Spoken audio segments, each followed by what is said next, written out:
Halo para penggemar dan pecinta fisika, pada video kali ini saya akan meneruskan pembahasan soal-soal seleksi mandiri ya. Nah, nomor 1, grafik di bawah ini menunjukkan hubungan kecepatan dan waktu dari dua buah benda yang bertumbukan. Massa benda 2 sama dengan 4 kali massa benda 1. Dapat disimpulkan bahwa tumbukan yang terjadi itu bagaimana? Nah, oke, kita jawab ya. Lihatlah grafik. Di grafik terlihat bahwa kecepatan awal dari benda 1 sebelum tumbukan adalah 6 ya. Jadi 6 ini. Terus kemudian setelah tumbukan, kecepatannya menjadi 2 tapi berbalik arah. Misalkan 6 itu ke kanan, nah sedangkan 2 itu setelah tumbukan memantul ke kiri gitu ya. Makanya di sini diberi tanda minus. Terus kemudian benda 2 sebelum tumbukan kecepatannya adalah 1 menurut grafik. Nah, setelah terjadi tumbukan kecepatannya menjadi 3, lebih cepat ya.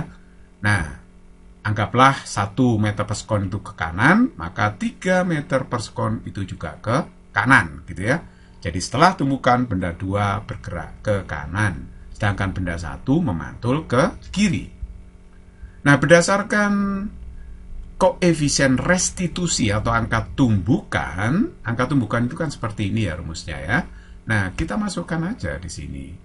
Nah, V1 aksennya itu min 2, V2 aksennya adalah 3. Kemudian V1 masuk 6, V2 1. Nah, saya hitung ini ketemu berapa? Ini min 5 kali min 5. 5 bagi 5, 1. Nah, kalau E-nya sama dengan 1, itu berarti tumbukan yang terjadi adalah lenting sempurna. Artinya kalau lenting sempurna, berarti jumlah energi kinetik sistem sebelum tumbukan dengan sesudah tumbukan harus sama besar. Oke? Jadi kalau begitu jawaban yang tepat adalah D. Tidak mengubah jumlah energi kinetik sistem.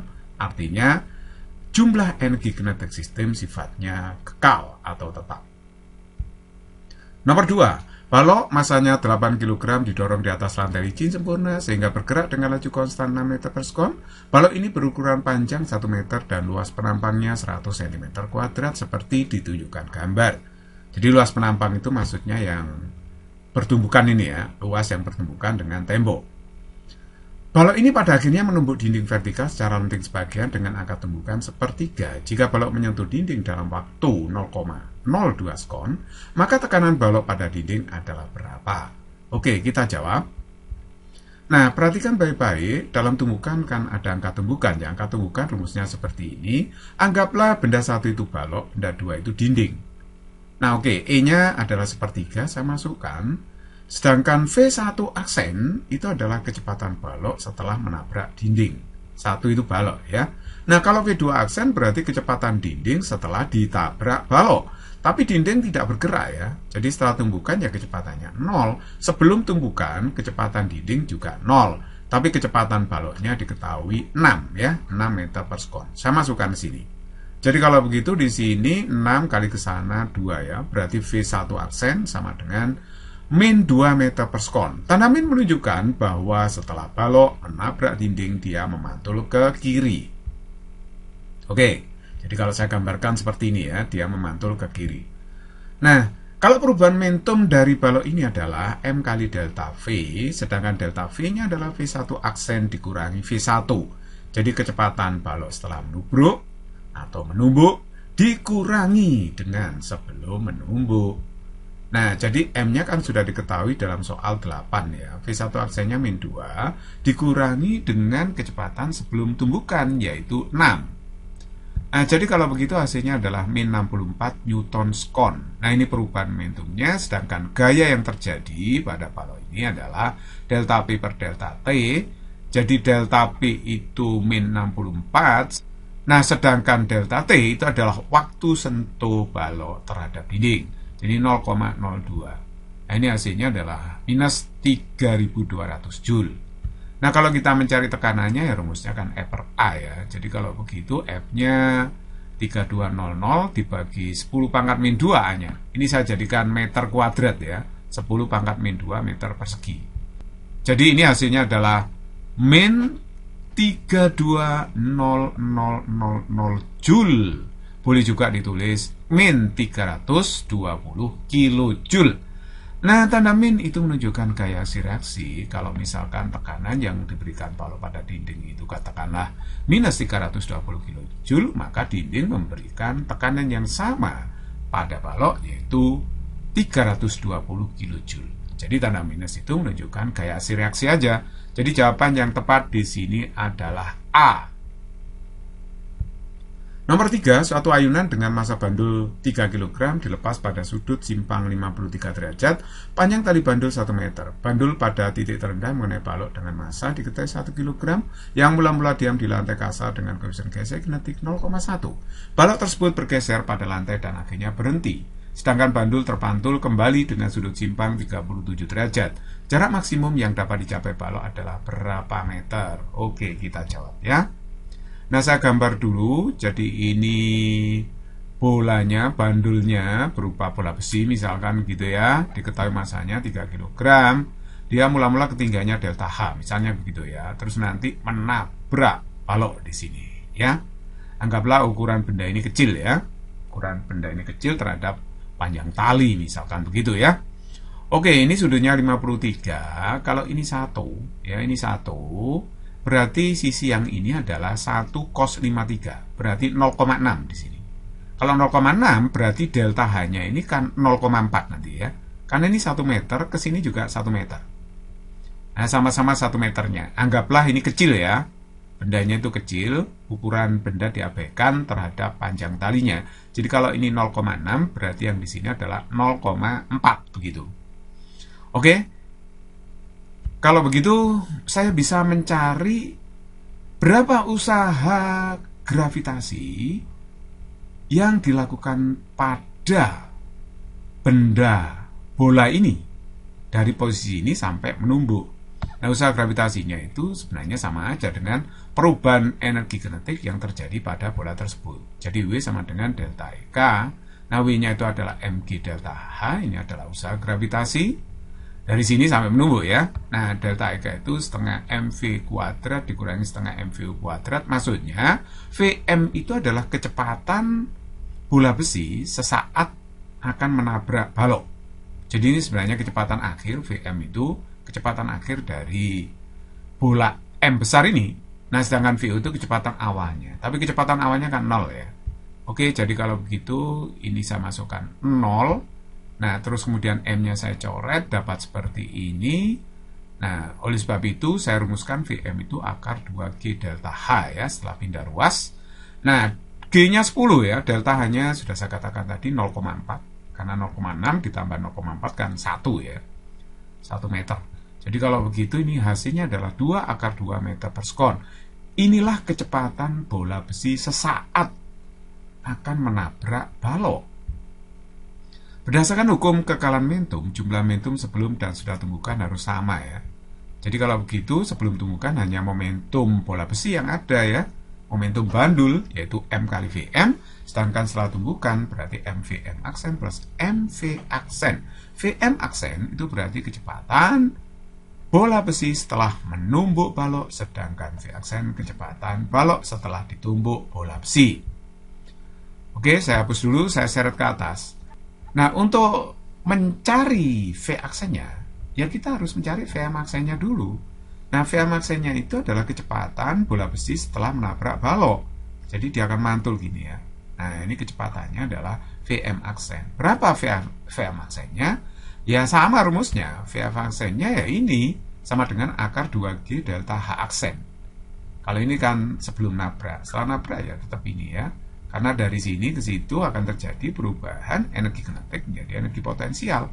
Akhirnya dapatnya rumusnya sama seperti ini. Oke, delta H aksen itu adalah kan bola besi setelah nabrak terus mengayun, katanya membentuk sudut 37. Berarti ini kan punya ketinggian ya. Nah, delta H aksen berapa? Kalau ini sudutnya 37, maka yang di sini itu 0,8. Kalau 0,8 berarti jarak ini ke situ, delta aksennya berarti 0,2. Jadi itu sisanya ya, 0,8 ditambah 0,2 kan 1 meter. Karena panjang tali di situ 1 meter. Oke? Nah, jadi kalau begitu delta aksennya saya tulis 0,2, hasilnya di sini adalah 2 meter per sekon. Itulah kecepatan bola besi sesaat setelah menabrak balok. Nah, sekarang kita masukkan ke dalam hukum Coulomb momentum. Massa dari bola besi itu 3, sedangkan kecepatan sebelum menabrak itu 2/2. Tapi ini harus minus ya. Kalau ke kiri itu saya beri tanda minus kecepatannya. Kalau ke kanan positif. Nah, ini harus hati-hati. Nah, massa dari bola besinya itu 3. Vmax-nya adalah 2 ya. Kebetulan ke kanan jadi tandanya positif. Setelah nabrak bola besi itu ke kanan arah geraknya.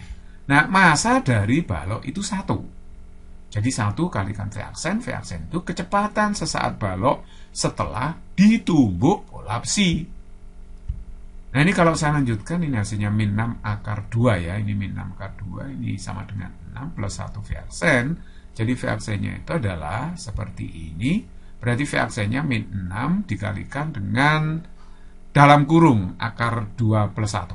Nah, ini sebenarnya nggak ada kurung tutupnya ini ya. Nah, abaikan aja itu.